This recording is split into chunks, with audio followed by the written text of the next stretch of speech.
Eikhoigi lam Amadi identity da Chaona Singnarakli Haina XCM and Biren na mahaki social media da thaglakpa post amada Phongdorakli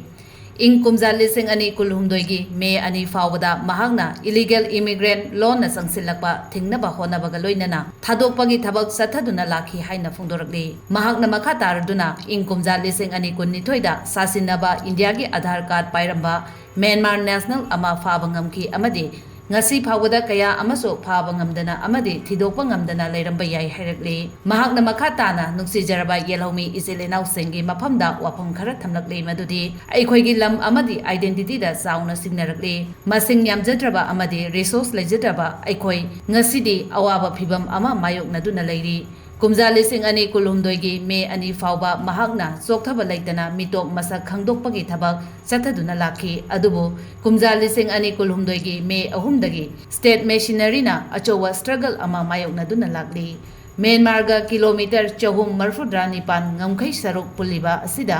ngapi senbiba leitana lakiba amadi free movement regime FMR chanaduna lakuna Manipur ki demography wetlands da Chaona akaiba pirakli asigumba thajadaba thawong ase Eikhoigi mitmang maktada thoklakhibani kumjali sing ani taratareta BJP ki laingak hek lakpadagi masegi singnaba ase asuki matik hengalakli amadi kumjali sing ani kulhumdoigi me ahumdagi de fibam ase hena losilakhi hainasu XCM na Phongdorakli